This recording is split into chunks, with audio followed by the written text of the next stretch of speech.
네, 여러분 안녕하세요. 뉴스입니다. 이제 대선이 54일 남았습니다.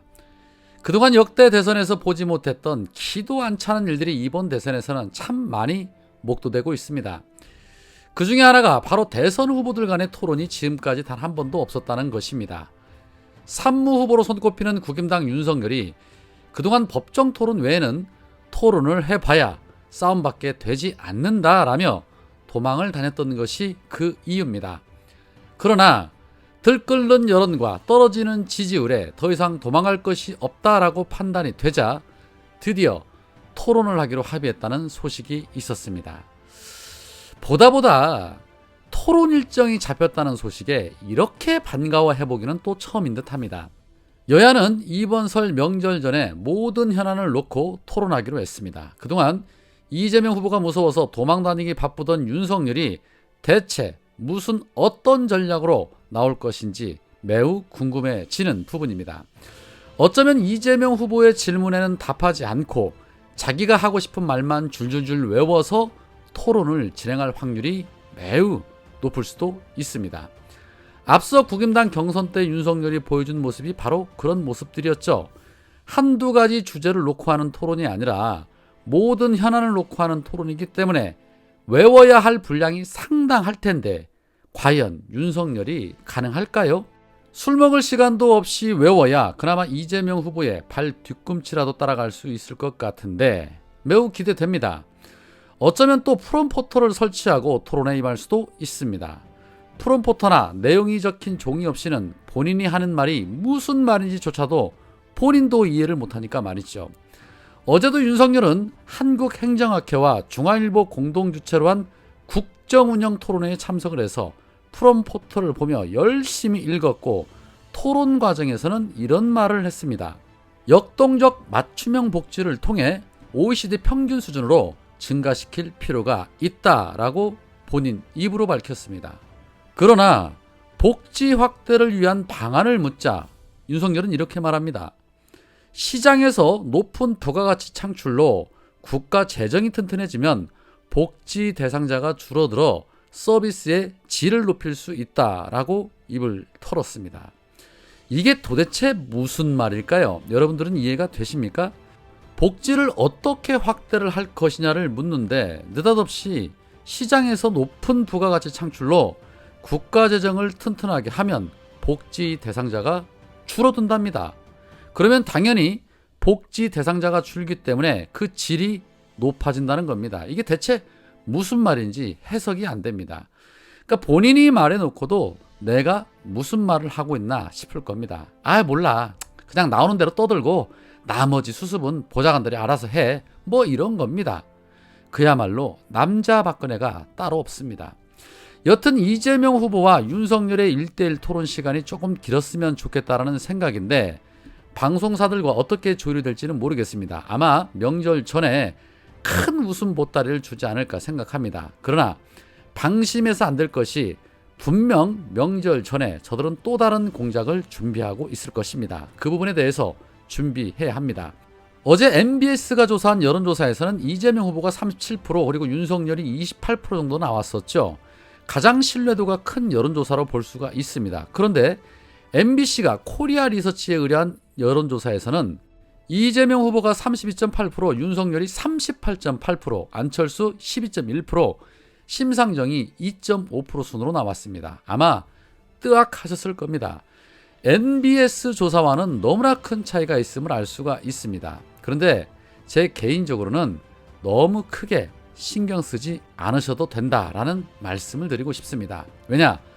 정당 지지도를 묻는 질문에 민주당 33.5%, 국민의힘 42.4%, 정의당 4.3%, 그리고 국민의당 4.7%, 열린민주당 1.2% 순이었습니다. 이 말인즉슨 곧 국힘당 지지자들 중심으로 과표집이 됐구나라는 해석을 할 수 있기 때문입니다. 해서 지지율에 일희일비하실 필요 없고 크게 걱정하지 않으셔도 된다.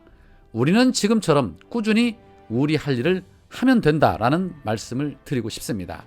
지금 모든 이슈는 김건희의 7시간 녹음 파일에 집중이 되어 있습니다. 이 파일이 공개가 되느냐 마느냐를 두고 다양한 해석이 쏟아지고 결국 오늘 국임당이 신청한 방송금지 가처분 신청 결과에 따라 방송을 볼 수도 못 볼 수도 있습니다. 그만큼 지금 윤석열과 국임당은 김건희 크라임 문제 때문에 모든 신경이 바짝 서 있습니다. 방송을 위해 한 달 전부터 녹취록을 검토한 MBC 관계자 역시도 이번 녹취는 사적 대화로 볼 수가 없고 내용상 방송에 전혀 문제가 없다라고 판단하고 있는 상태이고, 또한 그동안 법원의 판례를 볼 때에도 언론 표현의 자유라는 헌법적 가치를 중심으로 인용한 사례가 많기 때문에 충분히 방송을 할 수 있을 거란 해석이 지배적입니다. 행여나 방송금지 가처분 신청이 받아들여져서 MBC가 보도를 못하게 된다라면 서울의 소리 백은종 대표님은 같은 시간대 특집 방송을 편성해서 녹취 전문을 공개할 계획이다라고 강경하게 나오고 있기 때문에 김건희가 어떤 얘기를 했는지 전 국민이 알 수 있으리라 봅니다. 앞선 굿모닝 충청 보도에 따르면 언론의 한 관계자는 관련 육성 파일에 김건희가 취재기자에게 다음에 맥주나 같이 한잔합시다 라는 대목이 나온다는 귀뜸도 했었습니다. 분명 김건희 오빠라는 분은 제 동생 김건희는 술을 전혀 못한다고 했는데 말이죠. 여튼 너무 많은 내용이 자꾸 언급이 되면 본질이 퇴색되기 때문에 저도 이 정도만 말씀을 드리도록 하겠습니다. 중요한 것은 방송이 보도된 이후에 국민들은 과연 이 부분에 대해서 어떻게 받아들일 것인가, 너무 충격을 받는 그런 일만큼은 없었으면 좋겠다라는 생각을 해봅니다. 자, 그런 가운데 김건희가 수원여대의 겸임교수가 되기 전에 이 대학에 낸 공개 채용 공고문과 김건희의 면접 자료 등을 KBS가 입수를 해서 보도를 했는데 2006년 말 7개 학과에서 겸임교수 12명을 채용한다는 공고문을 냈고 김건희는 한 명만을 뽑는 광고 영상과에 지원을 했고 이 과정에서 경력이 허위로 부풀려졌다는 의혹을 받고 있는 이력서까지 제출을 했습니다. 그리고 광고 영상과 지원자는 모두 6명이었습니다. 그 중에 김건희를 포함한 3명이 면접 대상자에 올랐고 최종 합격자로 김건희가 1년간 학과 겸임교수로 일을 했습니다. 국임당은 그동안 줄곧 잘 보이기 위해 경력을 부풀린 것이고 경쟁이 있는 공개 채용이 아닌 것으로 안다면서 면접을 본 사실이 없다라고 해명을 해왔습니다. 윤석열 역시도 여러 지원자와 경쟁하는 면접을 본 사실이 없다라고 말했었지요. 그런데 이처럼 버젓이 증거가 나왔는데도 불구하고 오늘 윤석열 선대위 최지연 부대변인은 기자들에게 입장문을 보내서 이렇게 말합니다. 수원여대와 관련해서 김건희는 교수 추천을 받고 이력서를 냈고 교수 면담을 거쳐 수업을 배정받았을 뿐 여러 지원자들과 함께 경쟁하는 면접을 본 사실이 없었다.